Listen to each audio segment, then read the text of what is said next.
Mental health is not a moment. It's not a moment or a trend for something. This is a movement that we need to do. And you started to work on such an important mission. What goes on in your brain connects with your nervous system. Your thoughts connect with your nervous system.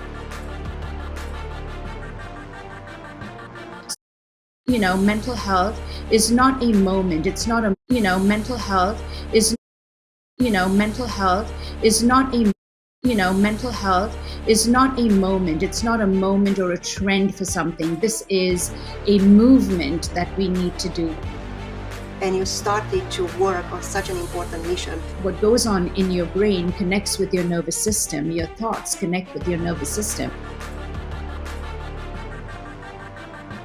So you can change just through being positive. The pain you feel physically, it actually controls what's going on in your brain at this point. So let's reverse that. Let's get your brain to control how your body's feeling.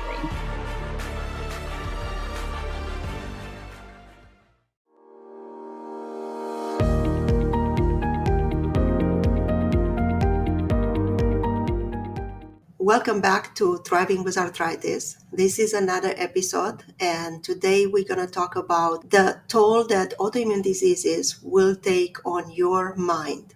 Many patients that are newly diagnosed with autoimmune diseases or they struggle with autoimmune diseases, they will report that they have a lot of stress, and that will impact their mood, from anxiety to depression to disturbances of their sleep, and that will change also the relationships that they have with people around them.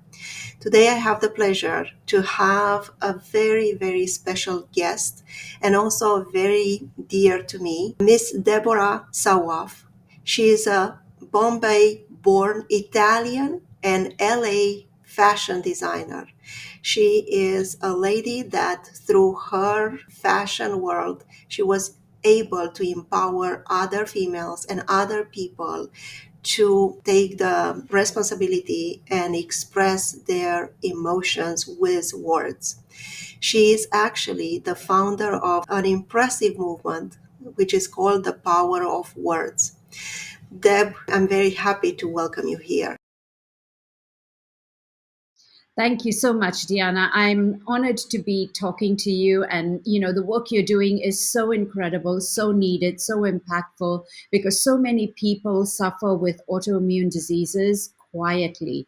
It's hard for them to explain. It's hard for them to connect with people, because it's very hard for normal people that aren't suffering with it to understand what they're going through. But more importantly, how do you support them? So thank you for speaking out, because when you talk about it, the rest of the world that doesn't understand what someone with autoimmune diseases is going through understands how to help them, how to support them. So I appreciate you, and thank you for having me on. How come that from a successful entrepreneur and also the CEO of your own label, Taleb Blanc, and how come you that work with designers like John Galliano, like Valentino, Robert Cavalli, names that we just see on publications, you came down to earth and you started to work on such an important mission, the power of words. Tell us your story. Well, to begin with, thank you for saying that. But I've always been on Earth because I've always been in the factories. I've never been on the stage with the major brands. I've always been behind the scenes. We're creative research and development for new techniques in fashion. Fashion is, as you know, a very powerful vehicle.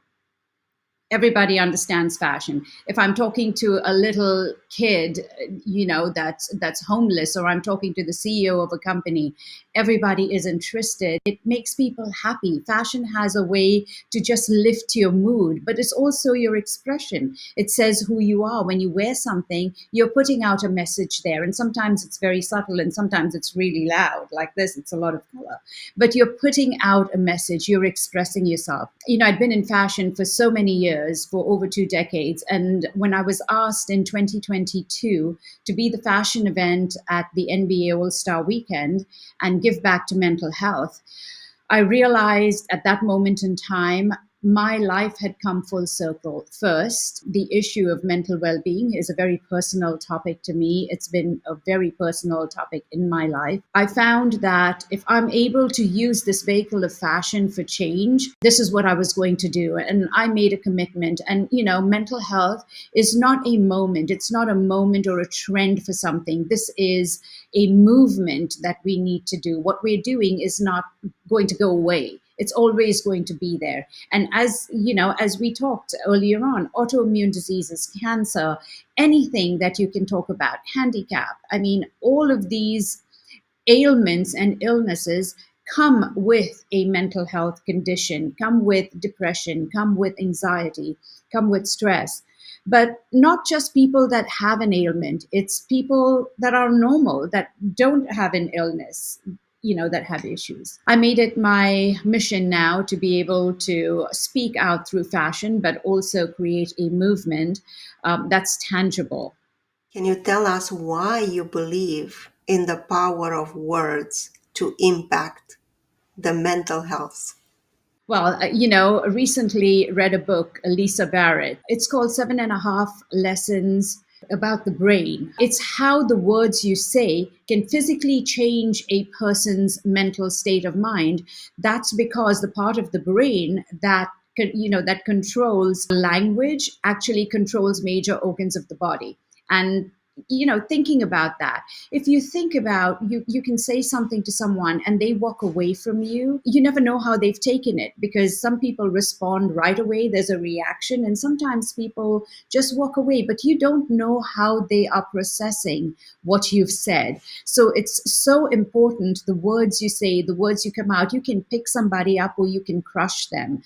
And it affects your entire nervous system. It, for some people, more than others.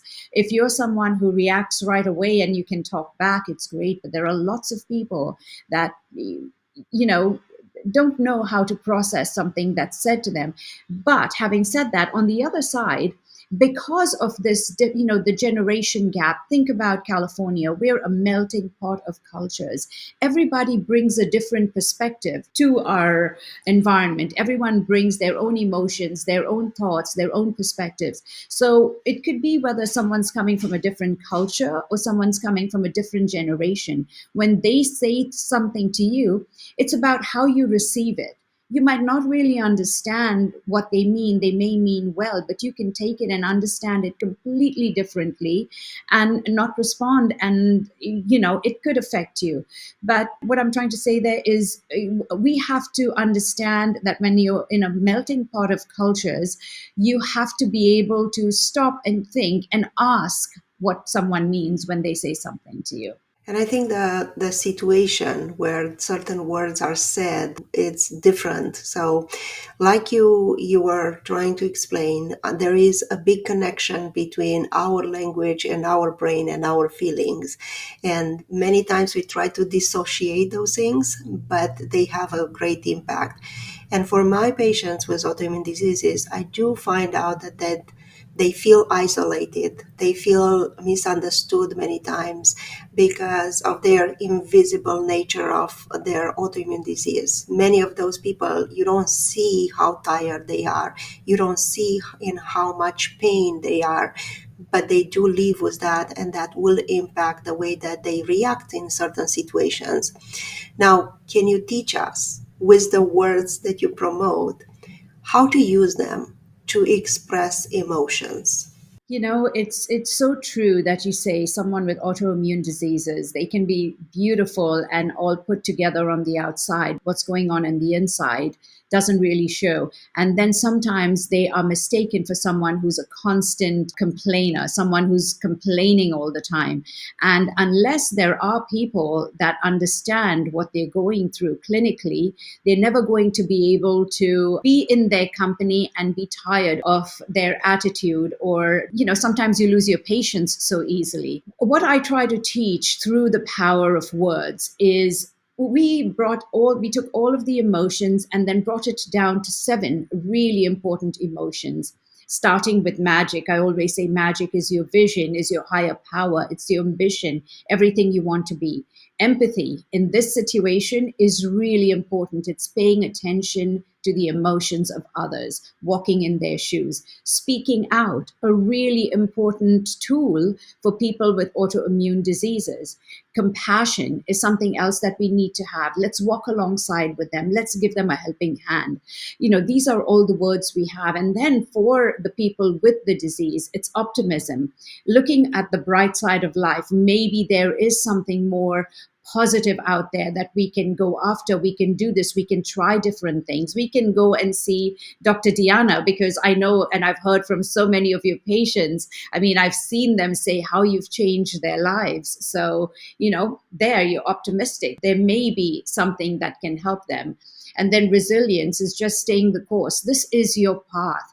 And I firmly believe we come into the world and this is our path. There is nothing that we've done or anyone else has done that has caused it. So let's be resilient. And then the last is warrior. We're all warriors. We're either warriors accomplishing something or we are warriors struggling with something. But you are a warrior. You've got what it takes. Let's do this. And let's be positive and optimistic and just believe you are magic, because when you believe you're magic, no matter what the issues you have or what problems you have or the pain that you have, you are still a magical, you're the only one of your kind in the world. So, feel that, let your cells be energized. I think that's what it does to something in your body, right? When your brain just, puts out these emotions and these positive emotions, you think it, you live it, you manifest it, and you believe it. I like to say, take it one day at a time. Today, you may be in a lot of pain, but you want to be optimistic, or you're going to be a warrior. But just reminding yourself, I mean, today I'm wearing warrior actually in magic, but just reminding yourself that you're going to get through this, you're going to be able to do this, or there is a light at the end of the tunnel. So choosing your words intentionally on a daily basis and focusing on it. Like Lisa Barrett says, what goes on in your brain connects with your nervous system. Your thoughts connect with your nervous system. So you can change just through being positive. You're an artist of words. I have to tell you that I couldn't put in words what you said. I try with my patients to give them the perspective. I tell them about writing a gratitude journal, to find those three things that they are grateful in their life every single day. And it does help because it's rewiring the brain. It's actually a lot of science that me as a physician, I was not aware, because in the traditional medical system, we are not taught about that. We are taught to go to the level of the cells, to the molecular level, and treat with the targeted therapy. But we forget about the fact that in front of us, we have the most complex animal.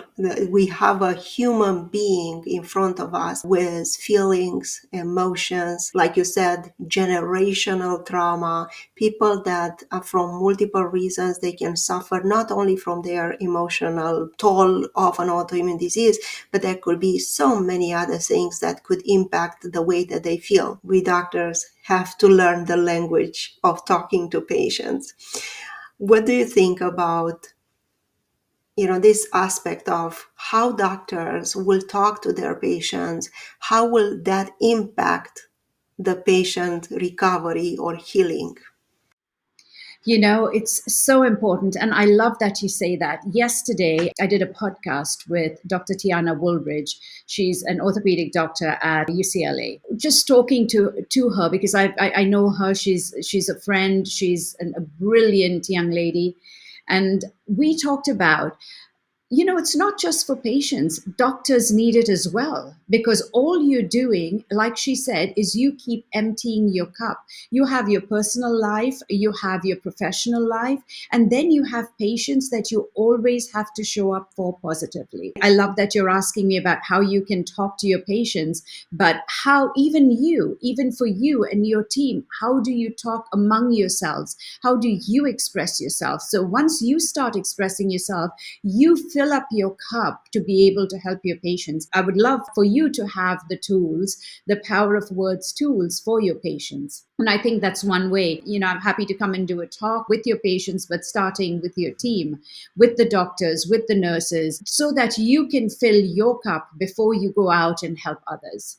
What are the steps that a patient with an autoimmune disease should take to learn the power of words? Because it's difficult when you begin to think about how can I use my words, but there has to be somehow a path for them to start using words to express their emotions and to feel better. When we talk about mental health, we talk about depression, we talk about anxiety, we go see a therapist, we go see a psychologist or, a counselor if it's a youth. All of that is about us. We're healing ourselves. We're trying to talk about what we're going through. We have a discussion and we walk away from that. But we don't have the tools after that. So we're working with therapists and psychiatrists and some of who to be able to let their patients walk away with the tools. And the tools are simple. There's 7 bands. We either present the power of words in a community. So we have a classroom or a team or a group of people that we come and present the power of words. We talk about the emotions. We talk about picking an emotion for the day. And especially for people with autoimmune diseases, every day is different. Every day is not just emotionally different. The pain you feel physically, it actually controls what's going on in your brain at this point. So let's reverse that. Let's get your brain to control how your body's feeling. Let's give it a try.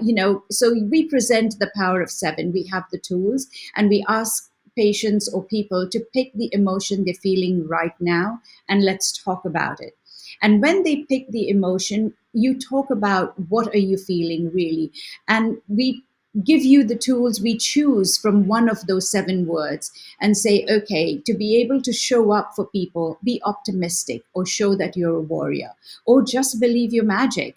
And that is how, if you practice this on a daily basis, and we say, we do a 21-day survey. When you've been practicing it every day, the results are pretty incredible. You just feel like a better person. But this also makes you as an individual more caring, thinking about others, it brings all of that to the surface. Because while you're expressing your emotions, you're also paying attention to people around you. You're paying attention to the emotions that they're expressing. And sometimes you want to say to people, you know what? I'm wearing compassion today. Please, I need some compassion. Walk alongside me. And you'll find that you get the support of people. It's beautiful practiced on your own, but it's powerful practiced in community.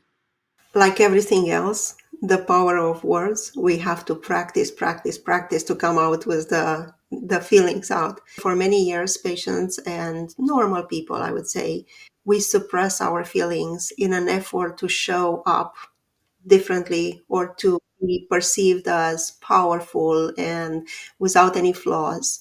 And I do find out, even for myself, that it's very difficult to express myself. I really don't know what do I feel in that moment. And that feeling of numbness, it's very hard to overcome. So practice, as you said, might be the way to go. Trying to pick that emotion that you think is closer to your heart. Now tell us more about your programs. How do you implement your movement, the power of words? So when we have a community that's interested in the program, for example, it can be one-on-one, but if I'm working with corporate or I'm working with somebody in the medical field, for example, if it was you or a psychiatrist, I first work with the team, the faculty. It trickles down to the patient. So if it's a school, we work with the faculty. We teach them what the program is about. And it's incredibly simple. The beautiful thing about it is you can be a CEO expressing an emotion and you can go home and your 7-year-old can be expressing his emotion, but you know exactly what you're talking about because it relates to one another. We do a talk, we train individuals, we have a team that will come out and train you, and it rolls by itself. It's not something you have to do every day except for pick your emotion. Choose what is the tool you need, what's a powerful tool you need to get through the day. Just go with it. And then in 21 days, we like to, check in and then do a survey about how many times did you express yourself and why? Because through the learning process, you find that there are hundreds of ways to be able to express one emotion and use one tool.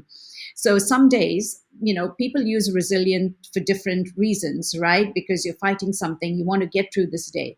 Some people use it for something as simple as, I want to remind myself to work out. Personally, this is one I always use because it's reality for me.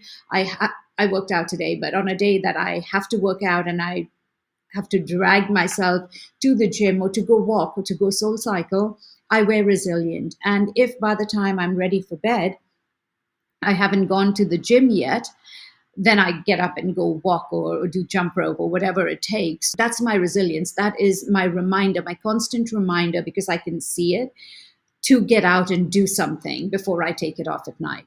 And, someone else wears it because they want to control what they eat and how they eat. And every time they reach for food, they have a reminder on their wrist, I need to make the right choices and pick the right thing. We use it in really severe cases for substance abuse and addiction, where you're asking for help. You're saying, I want to speak out, but I cannot speak out. So there are hundreds of ways, but until we get into a community and discuss it, it takes about 2 hours to do the presentation and discuss it and talk to people and explain to them, get them to pick their emotions. The program just rolls by itself.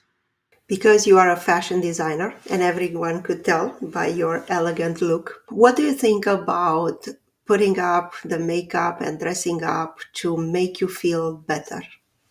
Yes, absolutely. Anything you can do. I mean, wearing something beautiful can make you feel better.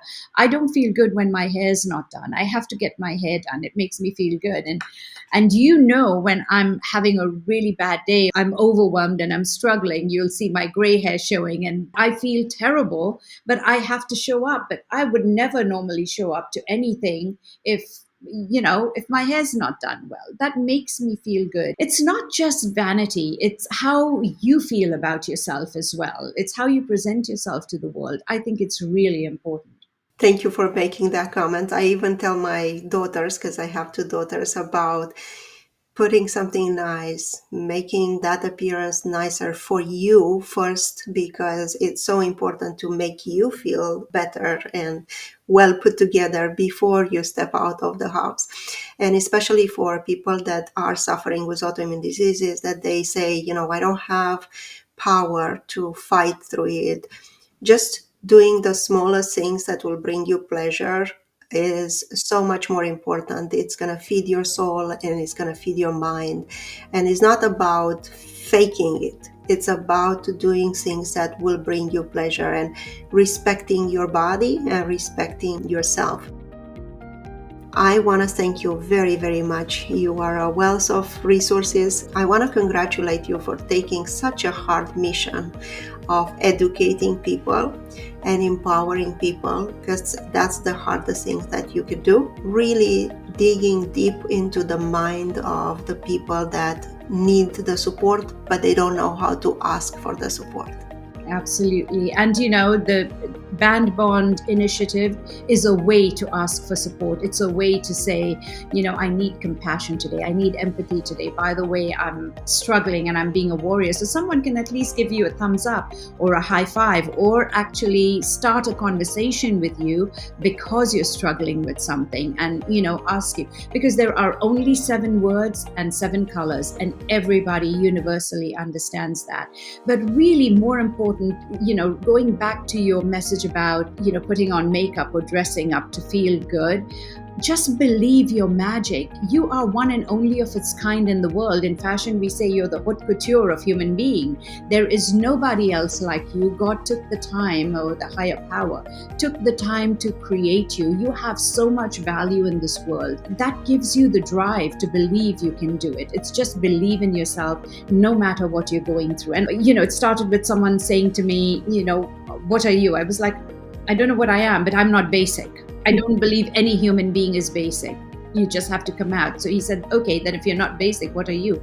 I'm like, I'm a statement. And that became a really funny thing for me to say, because my collection is actually called Statements. I don't do anything. We live once. Don't do anything that's basic. Anywhere you show up as a statement, make a statement. I'm here today, I'm gone tomorrow. I want to take that time to make a difference to somebody, to make somebody happy. So make a statement in whatever you do. Life is beautiful. And you are a beautiful soul, Deborah. So I wanted to say thank you again. I say to my patients all the time, you have a disease, you are not the disease. What you have taught us today, it's extremely valuable for my audience, which is majority of them are women, but also for men that are suffering with autoimmune diseases. Once again, thank you. It was a pleasure, and I hope to have you again in my podcast.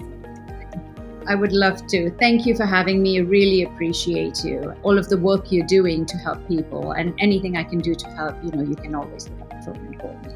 Thank you. Have a wonderful day.